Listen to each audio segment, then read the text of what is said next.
Most of us ignore this, but to be honest, it's worth looking into.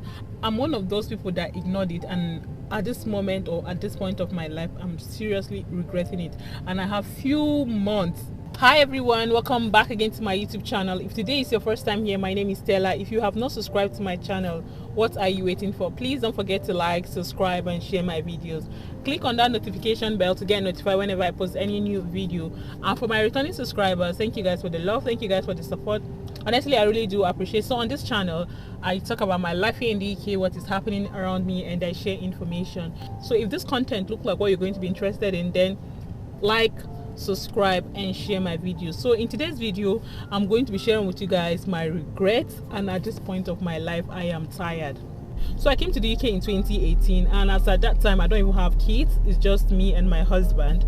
And when we came to this country, we don't have a car, obviously, and as times goes by, we're not really bothered because like there's a bus stand, and you know, it's easy for us to just enter inside the bus now and go to work. So I was not really bothered about driving. When I was in Nigeria, I used to drive, but it was not as if I have my license. Yes, I know it's not nice, but if you're a Nigerian, you should understand. For those of you watching me, I'm a Nigerian living here in the UK. So I was not really bothered about having a car. So I was not really bothered about the driving license. So when I came to the UK, obviously you must have a driving license before you can drive. Like I said, I was not bothered because of the bus stop. So what I did was that in 2019 I applied for my driving license. So when I applied, I got my driving license, my provisional driving license. Okay, Stella, start the lesson. I was just feeling lazy, you know, because there was a bus stop. I was just feeling like there was no need for me. Do you understand? And I got discouraged because I realized that I'll have to do a theory test before I even start practical. And for those of you that know me, know anything reading, honestly, I find difficult. It's not a good habit, but I don't know why. Anything that will make me read, I find it difficult to like bring book and start reading. Don't mind me, I'm looking around because my driving instructor might just come anytime. So guys, like I said, I realized I'll have to write my theory test before I go for the practical. And I was so scared of the theory test because I was told that it's 50 questions. That's for the theory, and you have to pass either 45 or 43. I can't remember as at that time. And in that theory test, there's another part, the hazard part of that theory test, and the hazard part is around 70. That means you have to write like objectives 50, then the hazard part like 70. And I got discouraged. I was like, I said, who will start reading for theory test? Honestly, I just ignored it because I was told that the test is like writing a jam. So if you enter the hall after the test, you get your result, and the test is, you know, objective, and then the hazard part and all of that. Like, I was just thinking, hey God, which one I'll start reading? And my husband was not even encouraging me to, you know, go for it. He was just like, this boss is not bothered, you know, all of that. And honestly, when I started feeling the pain was after I had my first daughter.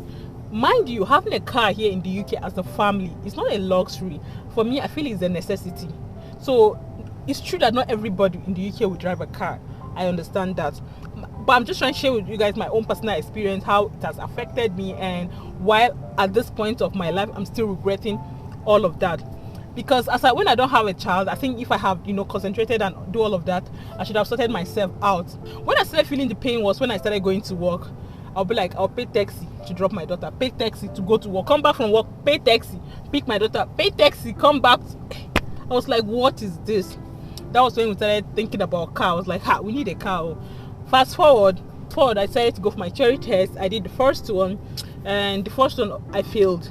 I feel like the reason why I failed was because I was, you know, tense. I was scared. I don't know, I was just panicking. Anything exam, I don't like it, honestly. Anything exam is a no for me. I don't like exams. I might be good if it's not exam, but once you say it's exam, I will just start panicking. I'll just start panicking, all of that, anxiety, everything mentioned.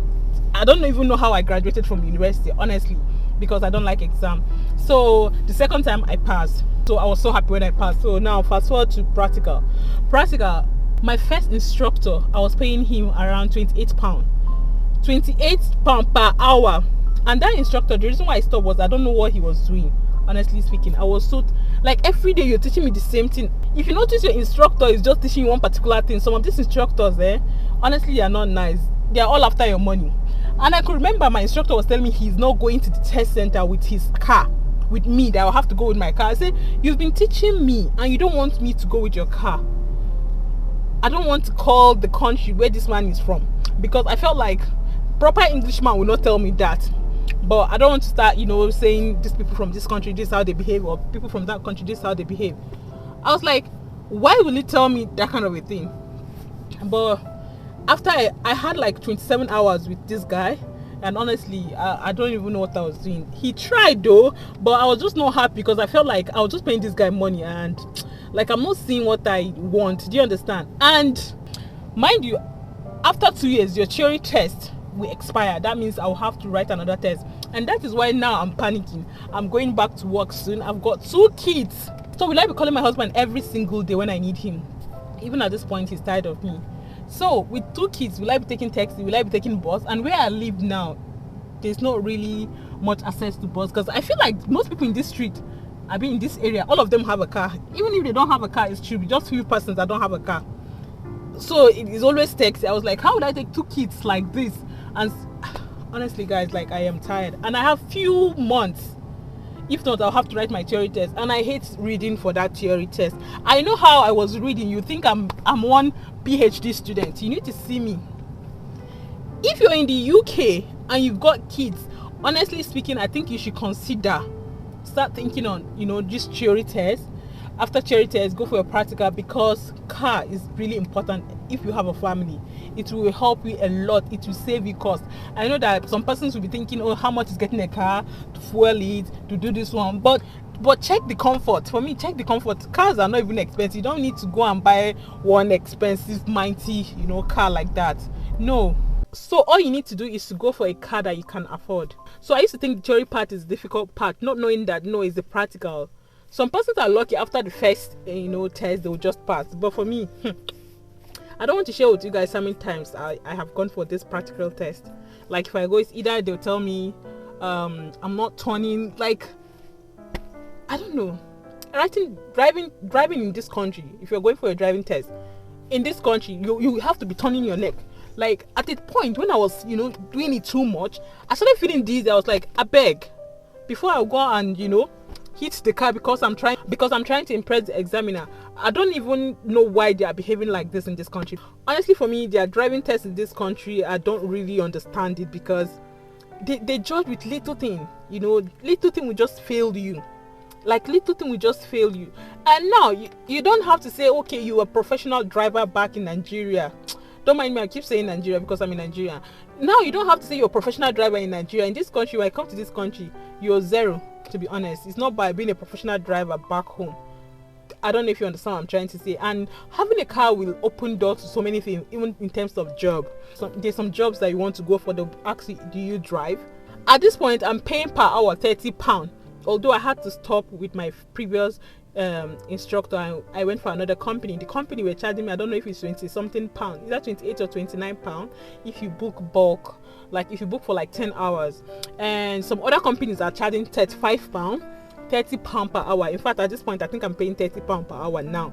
And if I tell you how many hours I've taken lessons, I feel like all my money is even going for this driving lesson. I went for my first exam. The reason why I failed was around about, I can't remember what happened, but I was trying to correct myself while driving, and I was told that if you're driving and the examiner say left and you mistakenly go right, just continue going right. But for me, as at that point, I was just confused. I wanted to correct myself, and then boom, I failed, because that's the dangerous. So I failed.